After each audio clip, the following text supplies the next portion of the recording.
राधे राधे सभी को। आज मनाई जाएगी काल भैरव जयंती। तो इस तरह से करें पूजा और इसका जो शुभ मुहूर्त है वो भी।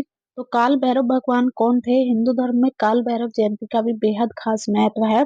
और इस दिन लोग भगवान शिव के उग्र स्वरूप काल भैरव जी की उपासना करते हैं। तो पंचांग के अनुसार मार्गशीर्ष माह में कृष्ण पक्ष की अष्टमी तिथि को काल भैरव जयंती का पर्व मनाया जाता है, जो कि इस साल शुक्रवार यानी कि 22 नवंबर के दिन आज पड़ रहा है।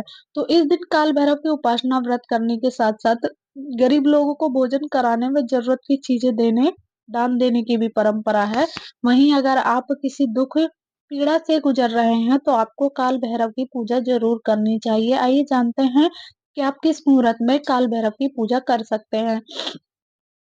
काल भैरव जयंती भगवान शिव के रौद्र रूप काल भैरव जी की पूजा निशा काल यानी कि रात के समय करना अति शुभ माना जाता है। इसलिए काल भैरव जयंती यानी कि शुक्रवार 22 नवंबर की शाम 6:07 से आप काल भैरव जी की पूजा आराधना कर सकते हैं। इसके अलावा चूंकि काल भैरव की पूजा रात में करना शुभ होता है, ऐसे में आप अर्धरात्रि तक उनकी पूजा आराधना करके उन्हें प्रसन्न कर सकते हैं। तो काल भैरव जयंती के दिन सुबह जल्दी उठ करके स्नान आदि करें और साफ स्वच्छ वस्त्र पहने। इसके बाद काल भैरव बाबा का ध्यान करें और व्रत के करने का संकल्प लें। अब सूर्य देव को अर्घ्य दें और पूजा स्थल की साफ सफाई करें और गंगा जल छिड़कें, इससे शुद्ध कर लें मतलब।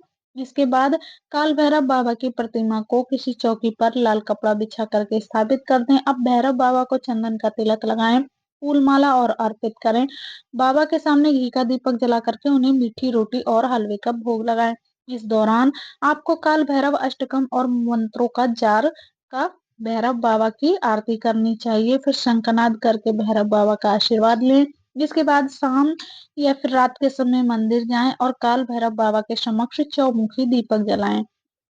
तो इस दिन गरीबों को भोजन खिलाएं, कुत्ते को रोटी जरूर खिलाएं। ऐसा करने से भैरव बाबा की कृपा प्राप्त होती है। इसके बाद ही आपकी पूजा पूरी सफल मानी जाती है। तो इस मंत्र का जाप भी कर सकते हैं, ओम काल भैरवाय नमः। तो काल भैरव भगवान शिव के ही अवतार हैं, भगवान शिव के ही अवतार इन्हें माना जाता है। और इनकी तामसिक रूप से भी पूजा की जाती है और शुद्ध मतलब इस तरीके से भी पूजा की जाती है।